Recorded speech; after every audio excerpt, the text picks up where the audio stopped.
Hey guys, this is Jer from All In for NFT. Thanks for joining us. And this is a new segment. You know, we've been rolling out new segments in order for you guys to know what to expect. And so you can get some regular content each week. Of course, we always look to bring on guests, talk about certain things. And I always like to think of us as in the middle of a Venn diagram. We are in the middle of this diagram with the petals of the flower, as it were, of fantasy football, fantasy sports in general, sports as well, NBA playoffs we've got rocking. We're big football fans, racing, and then we also have gaming and particularly gambling. Pew, pew. I am a degen for all of those things. And with this segment, this one, not sure the name yet, but we're essentially thinking it will focus on NFT sports collecting. So you've got a plethora to choose from, right? We've got UFC Strike, NFL All Day, NBA Top Shot. You've got Autograph, which is getting in there now. DraftKings. We've got some other ones that are popping up. So we're going to be talking NFT sports, reflecting on NFT sports collecting is essentially this segment. And again, we're adding more segments so you can have some regular content and know what to expect when you come to the podcast, but also this segment right now I'm doing on video. So for some of these topics, I think it really behooves you to see some of the things we are talking about. The best way to figure all of this out as of right now is check us out on Twitter at all-in4 NFT. And there you'll find our link tree. You can see how to get to our videos on YouTube. We're going to be rolling out Discord soon. Got a lot of exciting stuff, but that's the main spot to go right now. And like I said, I'm doing this one on our YouTube channel, All In for NFT, and this one will also be released as a podcast. But we're talking about NFT sports, and in particular, challenges on some of these. Now, those of you that have been rocking the NBA Top Shot streets for a long time, you're certainly very familiar with this, right? Well, the NFL All Day Historic Challenge just wrapped up. Now, for those of you who are new, and we at All In encourage both. We hopefully will give everybody something, whether you are an aged beast who's been on the streets for a while or whether you are more of a greenhorn. Hopefully there's something for all of you. I think today is really going to be more of a greenhorn kind of segment, in that we're going to talk NFL All Day, the historic challenge, and maybe some of you have not been in the Top Shot streets. Maybe not basketball fans, and you're new to this. So let's take a look here. This is their first challenge released by NFL All Day, and it was the historic challenge. So the moments were from the historic set that they just released. There was the latest drop, this historic set. So we're talking, Randall Cunningham. We're talking Thurman Thomas, Brett Favre, those kind of guys. And even the moments themselves have this patina to them, like taken through a filter. So the challenge is basically, if you collect any challenge released by Dapper Labs, which again, UFC Strike, NFL All Day, NBA Top Shot. If you collect players X, Y, and Z, you will then get prize A, essentially. And for this one, they wanted you to collect historical players that were drafted in rounds 1 through 7. So you needed a total of 7 guys. And they listed, it couldn't be just anybody drafted in round 6. They listed which players were eligible. So what does this create?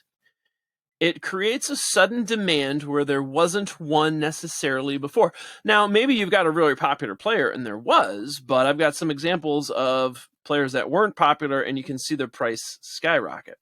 So, as always, we want to reflect and learn here at All In for NFT. And I'm using Own the Moment, which is a fantastic tool, as is Market Evaluate.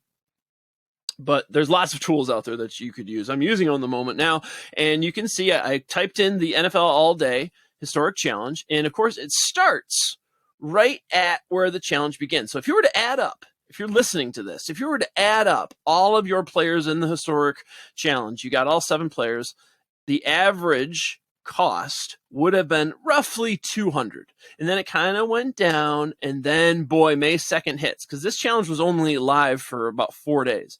May 2nd hits, the challenge is done. So what happens at that time, they will take a snapshot of your wallet, and if you have the eligible players from rounds, in this case 1 through 7, then you get, as I said, X. And X in this case, or your prize in this case, was a pack that they're going to drop into your wallet at the end of the month.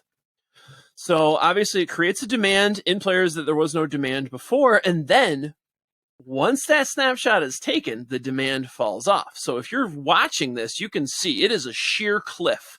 May 2nd, going from roughly about $200, which would have bought you on May 2nd, the players you needed to complete the collection, down to about $70 right there immediately. And then it sort of stays the same. It is a visual plateau. It is a right angle. So again, challenges are great because you're going to get some cool stuff for them. And many times you've got enough of the pieces of the pie. You just have to go out and get 1 or 2 more, and then you get this awesome reward. So there's a couple things to learn from this. If you're looking at, for example, Mark Brunel, he was one of the guys that, I forget which round it was, but there wasn't many in that round that were eligible. And Mark Brunel was kind of a cheap one. So if you look at it, he was roughly about $6-7 before April 29th. And then he jumped up to 47, roughly 48. And then when May 2nd rolled around, he was at about 25. Now, I think I had doubles of him, as we all know can happen. And I sold mine for about 36 because I knew what was coming. I knew that cliff was coming. As soon as May 2nd rolled around and the time hit and time was up, they took the snapshot. The demand is no longer there. When we know from supply and demand economics, when the demand is not there, the price goes down. And Brunel fell back down all the way to about $9. Now that was a common.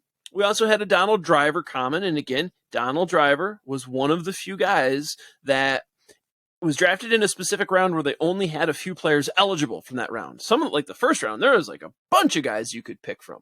Some of those later rounds were really restricted. So Donald Driver was one whose price got driven up because there was only a few to pick from in that round. I think it was only Donald Drivers, honestly. There was the rare and then there was the common. So this one really got driven up. Driver before, so April 28th. Have I been saying May? April 28th was about $9. April 29th rolls around and it shoots up to 70. Now this one is interesting. I always think of it like a half pipe. Like at the beginning and at the end, there's kind of your high points. So if we look at Mark Brunel, the high point there was right at the beginning. As soon as the challenge was announced, boom, he went from 7 roughly to 45 roughly. And that was his highest point. With Donald Driver's common, his highest point was about May 2nd. So time was running out. People were, man, I got to get this. I need somebody to fulfill. So if you look at it, the day before the challenge started, Donald Driver common was about $9. Donald Driver common on April 29th shot up to about 70. And on May 1st to 2nd, he was about 90, $92.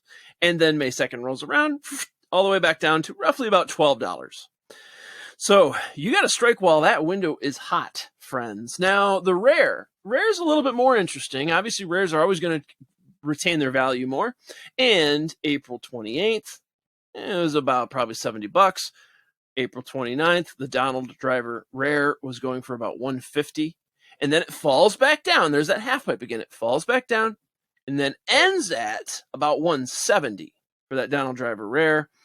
And then you've got an interesting thing that happens. So my main point here, if you're watching this, you see these plateaus, right? And that is, you got to strike while the iron is hot, know when that challenge is happening, because that's when the high demand is. And if you're looking to flip, if you're looking to make money, that's when you sell. But with with the rare, I'm looking at Driver after the challenge ended. And it falls down and then it regains some value and then comes back down again. So another sort of crest, another half pipe happened. So not only can there be values on grabbing or selling the guys that are included in the challenge, but there's also value in scooping. Maybe that floor, as is the case with Driver, the floor fell too low after the challenge. It fell like to $70. Now the floor is hovering around 84. So it fell too low, and then you can scoop up some of those. So there's two opportunities here to sell during the peak of the challenge, but then maybe to keep your eyes open and scoop right after the challenge, because there are a lot of times there is an overcorrection, especially with a rare. So some takeaways from this, be aware. And again, I know you guys from the top NBA Top Shot streets here, like, yeah, I know. But we're trying to move forward and educate everybody here, heck, myself as well. And these are some of the things I noticed, but be aware what challenges are coming. Strike when that challenge is on. If you're looking to sell, strike when the challenge is on, act fast. There are small windows of time. And then when the challenge ends, keep an eye on some of those rare moments, because that floor could fall too low and provide an opportunity for you, as was the case with the Donald Driver rare. Real quick, to continue the segment a little bit more, we're looking at NFT sports, collecting, reflecting on what that means. Also, you want to know what's on the horizon. Case in point, autograph. This is Tom Brady's company. Tiger Woods is a part of it. You've got a bunch of big name guys. Tony Hawk is there. So essentially what happened was the Tiger Woods Immortal statue was set to release, and it caused a very negative impact on the Tiger Woods iconic fist bump collection. So what happened? I was one of the ones that bought a Tiger Woods mystery box for $80, and I scored a sapphire hole-in-one from his fist bump collection. And in the first 2 weeks, it was going for around $2,500 all the way up to like $3,400, I think number one went for. So I was not aware. Again, one of the takeaways here is to know what's on the horizon. I did not know that the statue was going to be coming out. And so what happens is people liquidate for the next best great thing. So a lot of people started liquidating their fist bump collection, which would include my prized sapphire hole-in-one, which was going for around $3,000. So people were liquidating those in order to get the statues.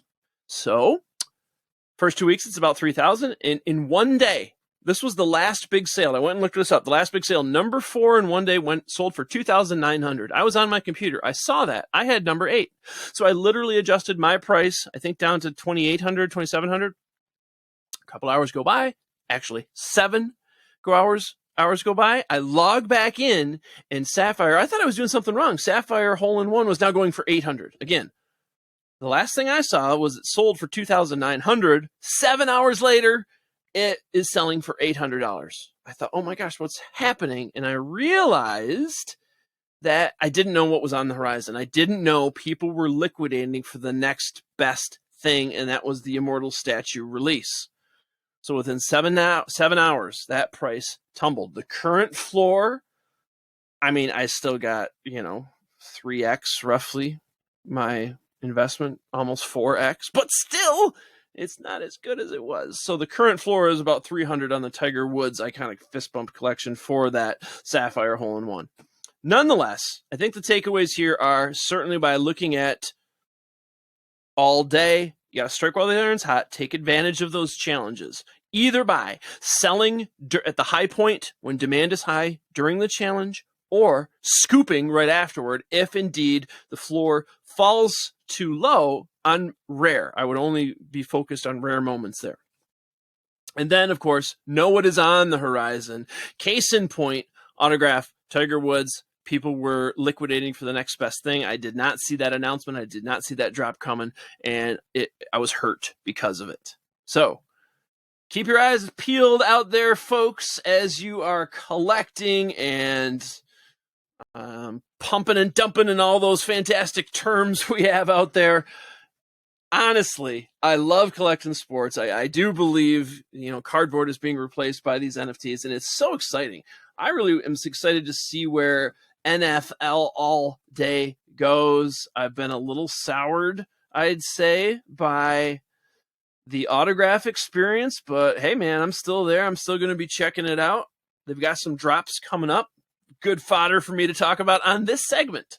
So thank you for joining me on the NFT sports collecting and reflecting segment here on the All In for NFT podcast.